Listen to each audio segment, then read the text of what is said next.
ወወልድ ወመንፈስ ቅዱስ አሐዱ አምላክ አሜን። ሰላም የእግዚአብሔር ቤተሰቦች፣ የድንግል ማርያም የአስራት ልጆች እንደምን አላችሁ? እንደምን ሰነበታችሁ? እንደምን ቆያችሁ? እንኳን ለብርሃነ ልደቱ እንዲሁም ለብርሃነ ጥምቀቱ በሰላም አደረሳችሁ፣ በሰላም አደረሰን። የእግዚአብሔር ቸርነት፣ የድንግል ማርያም አማላጅነት፣ የቅዱሳን መላእክት ተራዳኢነት፣ የጻድቃን ሰማዕታት ጸሎትና በረከት ለዘላለም ዓለም ከሁላችን ጋር ጸንቶ ይኑር። እግዚአብሔር በምሕረቱ ወላዲተ አምላክ በአማላጅነቷ ቅዱሳን መላእክቱ በተራዳኢነታቸው በጸሎት በምልጃቸው ጻድቃን ሰማዕታት እንደዚሁም በፍቅራቸው በጸሎታቸው እንዲሁም እንደ ደመናት ከበውን ባሉት ቅዱሳን የተከበብን ኦርቶዶክሳውያን ተዋሕዶ እንደምን አላችሁ? የድንግል ማርያም የአስራት ልጆች ቸርነት በረከቱ በሁላችን ላይ ለዘላለም ጸንቶ ይኑር። እንግዲህ በዚህ ጃራ አቡነ ተክለ ሃይማኖትና ብሔረ ብፁዓን የሚባለው ትልቁ ገዳም ብሔረ ብፁዓን ጃራ ብሔረ ብፁዓን አቡነ ተክለ ሃይማኖትና የቅድስት ድንግል ማርያም አንድነት ገዳም እንግዲህ በጃራ የሚገኝ ነው። በዚህኛው ላይ በቪዲዮ አማካኝነት ከዚህ በፊትም በጎፈንድሚ አማካኝነት እርዳታ ተሰባስቦ እግዚአብሔር ይመስገን በእውነት አሁንም ቢሆን መስጠት ከመቀበል ይበልጣል ተብሎ እንደተነገረው እናውም እንግዲህ ለተቸገረ የሚረዳ የሚያግዝ የሚመጸውት የሚሰጥ ለእግዚአብሔር ይሰጣል። በሰማይ ደግሞ እንግዲህ ሌቦች ቆፍረው በማይሰርቁት በእግዚአብሔር ቤት በሰማይ ቤት ንብረታችሁን ሀብታችሁን በዛ ሰብስቡ። ወይም ደግሞ ቤቱን በአለት ላይ የሰራ ሰው ማንም አይነት ምንም አይነት ችግር ቢደርስበት መከራ ቢደርስበት ቤቱ አይናወጽም። ንፋስም ቢገፋው መከራም ቢደርስበት በፍጹም አይወድቅም። ምክንያቱም ቤቱን በአለት ላይ ሰርቷል ማለት ምንድን ነው? በክርስቶስ ኢየሱስ አለት የተባለው እንግዲህ የማዕዘን ራስ የተባለው ኢየሱስ ክርስቶስ አለት ተብሏል። አለት የተባሉት እንግዲህ ኢየሱስ ክርስቶስ ራሱ ቅዱስ ጴጥሮስን ርዕሰ ሐዋርያት አድርጎ የሾመው ጴጥሮስ አንተ አለት ነህም ብሏል። እና ግን ዋናው መሰረታዊ ትምህርታችን ግን ሊቀ ካህናት የካህናት ሁሉ አለቃ የተባለው ኢየሱስ ክርስቶስ እዚህ ዓለም መጥቶ ያስተማረው ሐዋርያትን ነውና፣ ስለዚህ እኛም ደግሞ ከሐዋርያት የተቀበልነውን ነው ተከትለን የምንሄደው። እግዚአብሔር የተመሰገነ ይሁን። የቅዱስ እግዚአብሔር ቸርነት በሐዋርያዊ ጉዞ በምንጓዝበት በሐዋርያት ትምህርት በቅዱስ አባቶቻችን በተማርነው መሰረት ነውና፣ ስለዚህም ቤቱን በአለት የሰራ በመንግስተ ሰማያት እንግዲህ ከክርስቶስ ጋራ ስምረት ያደረገ የእግዚአብሔርን ሕግጋት ጠብቆ ሕገ እግዚአብሔርን እየፈጸመ የሚኖር ሰው የጽድቅን መንገድ ያገኛልና እዚህ በምድር ላይ በመከራ አይወድቅም። ወይም ደግሞ ከዚህ ዓለም ተለይቶ በሄደ ጊዜ ደግሞ ኑ የአባቴ ብሩካን እንደሚባለው በመንግስተ ሰማያት እንግዲህ ተርቤ አብልታችሁኛል፣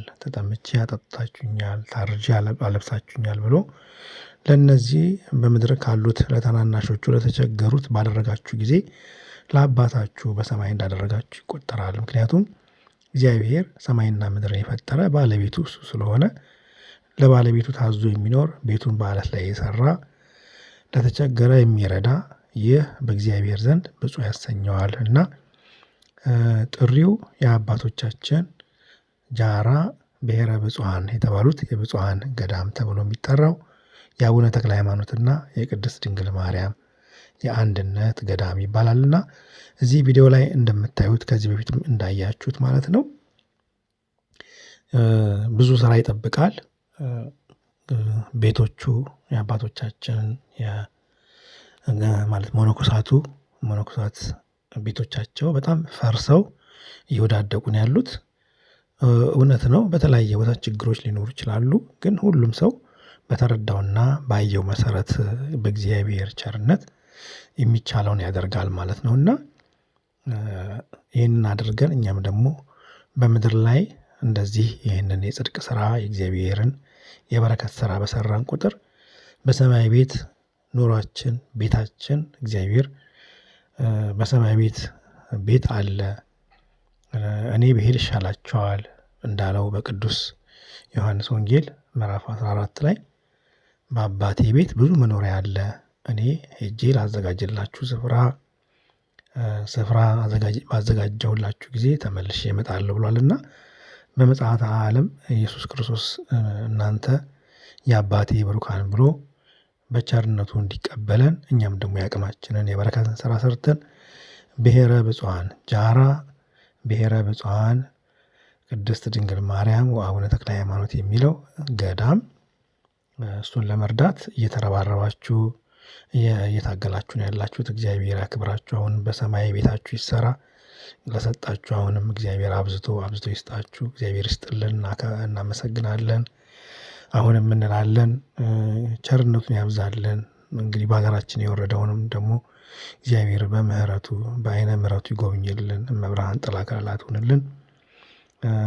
መቼም ክርስትና ፈተና ብዙ አለው። የሰው ልጅ ህይወቱ ብርቱ ሰልፍ ነው እንደተባለ ሁሉ በሀገራችን እየደረሰ ያለው ነገር እንደው አንደበትም እንኳን ለመናገር የሚያስቸግር ነው። ያሳዝናል በጣም ከምንም በላይ።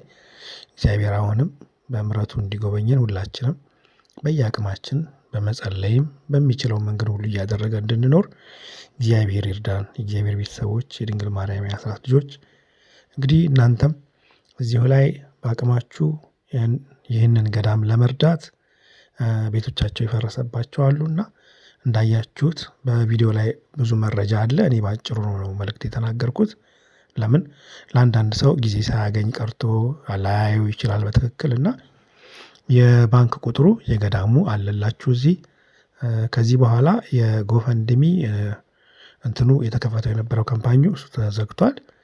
ምክንያቱም ብዙ በጎፈንድሚ አማካኝነት ሰው መስራት ከፈለገ መስራት ይችላል። ግን ያንን መስራት የሚችለው ከኢትዮጵያ ጋር በሚገናኘው ሳይሆን ራሱ በውጭ ሀገር ያላችሁ ሰዎች እዛው ሰርታችሁ ከፈለጋችሁ ብሩን በራሳችሁ ላይ አስገብታችሁ ነው ወደ ኢትዮጵያ መላክ የሚቻለው። ምክንያቱም የኢትዮጵያ ባንክ አካውንት ከፍቶ ለማድረግ ምናልባት ሌላ ፕሮሰስ ካለው የምታውቁ ካላችሁ በዛ መልክ ልትከፍቱ ትችላላችሁ ማለት ነውና ገዳሙን መርዳት ትችላላችሁ ብዬ አስባለሁ። እንግዲህ ሁሉም የሚችልና የሚያውቀው በቂ ኢንፎርሜሽን ያለው ሰው በዛ መልኩ መስራት ይችላል። እኛ ግን እስካሁን ድረስ በተደረገው እግዚአብሔር ይመስገን 2194 ዩሮ ተሰብስቦ በጠቅላላው ድምር ውስጥ ከነመላኪያው በሀገር ቤት ባንክ ላይ ያስገብተናል።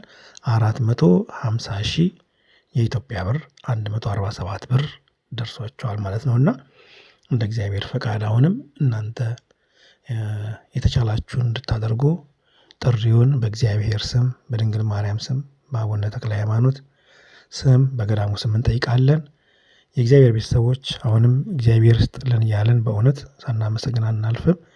የተቻላችሁ እንድታደርጉ የባንክ ቁጥሩ እዚሁ ላይ ያለላችሁ።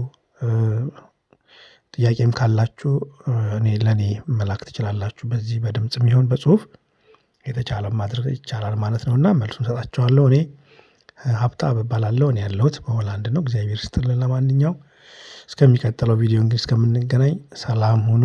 እግዚአብሔር ያክብርልን።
ስለዚህም ብሎም ማስተማራቸው አውቀው ነዳያን የሆኑ ብፁዓን ናቸው፣ መንግሥተ ሰማያትም የእነርሱ ናት።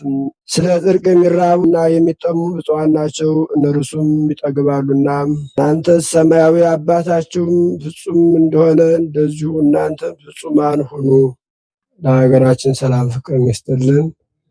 አቡነ ዘበሰማያት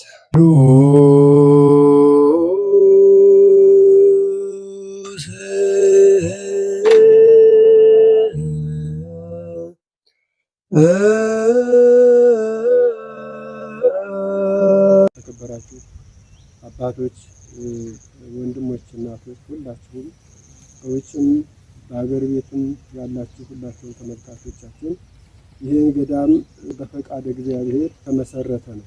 የድነት ጸበል ወጥቶበት ከዚያ ብዙ ተአምራት እየደረገ እየተፈወሰ ህዝበ ክርስቲያን ብቻ አይደለም የተለያየ እምነት ያላቸው ሰዎች በቦታው ላይ እየመጡ ድነትና ፈውስን ያገኙ ነበር። ድነት እየሰጠ ከቆየ በኋላ እግዚአብሔር ፍቃድ ሆኖ ይህ ቦታ በተለያየ ምስጢር በራእይ እየተገለጠ በተአምራት በማድረግ ከቆየ በኋላ መጨረሻ ወደ ገዳም ህይወትነት እንዲቀየር እግዚአብሔር አምላክ ፈቅዶ ሆኗል። እኛም እዚህ ቦታ ላይ ከመጣን በኋላ ግን የተለያዩ ችግሮች፣ ፈተናዎች ነበሩ።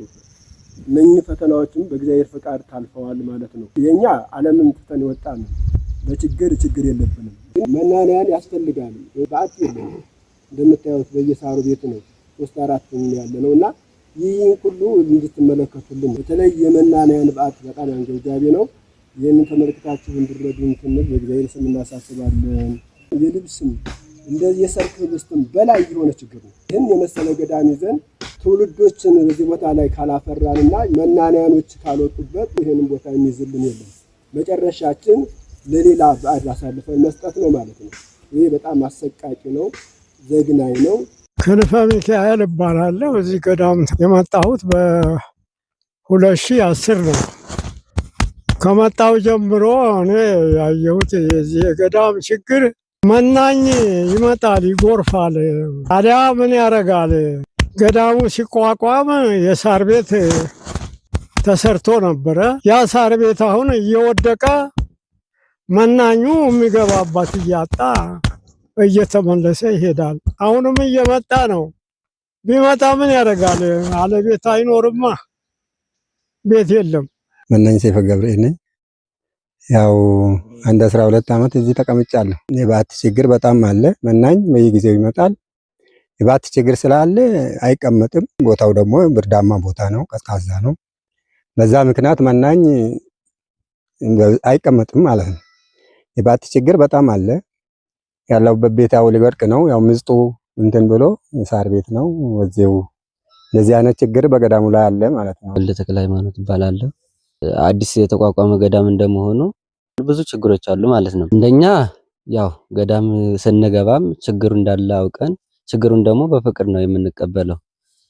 ህይወትም ያ ስለሆነ ማለት ነው። ግን ትልቅ የተቸገርነው እኛ የሚከነክነን ነገር ምንድነው? ገዳሙ በጣም ትልቅ ገዳም ነው። ደስ የሚል ገዳም ነው። ግርማ ሞገስ ያለው ገዳም ነውና ብዙ መናኝን መያዝ የሚችል ገዳም ሆኖ ሳለ ግን በተለያየ ችግር ምክንያት መናኝ በዚህ ቦታ ሊኖር አልቻለም። በተለይ የባት ችግር አለ። እዚኛ በኢኮኖሚ ችግር ስላለብን ደህና ቤት ሰርተን ለመናኝ ቤት ማዘጋጀት ተቸግረናል። ባገኘነው በዚህ አካባቢ ከሚገኙ ነገሮች ሳሩን እያጨድን እንጨቱን ደግሞ ከዚሁ የተወሰነ ለባት እየቆረጥን ነው የምንሰራው። ያ ግን ሊቆይልን አልቻለም። ምስጥ ስለሚበላው አገልግሎትን ያበቃል። እኛም እየጠጋገንን ለመፍረስ እንኳን እየደረሰ ሳለ ያው ጨክነን እንቀመጥበታለን ማለት ነው። ለምሳሌ አሁን ይሄንን ቤት ብናየው እንጨቱ እንዳለ ምስጥ ጨርሶታል ማለት ነው። አሁን ሊወድቅ ዘሟል ማለት ነው። እንግዲህ በጭካኔ በራሳችን ቆርጠን በዚህ ቤት እየኖርንበት ነው። ይሄንንም እንግዲህ እንደምታዩት የዘመመ ቤት ነው። ሊወድቅ ትንሽ የቀረው ነው። ያው በእንጨት በድጋፍ ነው ደገፍ አድርገን የምንኖርበት። ባት ችግር አለ። ለአራት ነው የምንኖረው እና ውስጥ ላይ ለጸሎትም ይቸግረናል። በዛ ላይ ክረምት ሲሆንም ደግሞ ያፈሳል። አሁን እኛ ትልቁ የተቸገርነው ቤት መስራት አቅተን ሳይሆን እንጨትና በሳር የምንሰራው ቤት ቆይታ የለውም፣ ምስጥ ያጠቀዋል። ባት ነው በጣም የሚቸግረን። ማደሪያ ከአንድ ቦታ 3-4 ሆነን እንኖራለን። በጣም ጠባብ ነው፣ ያፈሳል። እናቶችን ቦታ ሳይ መጠለያ የለም። ዛፉ መብት ተከብሮ የጫካው መብት ተከብሮ የሰው መብት አልተከበረም።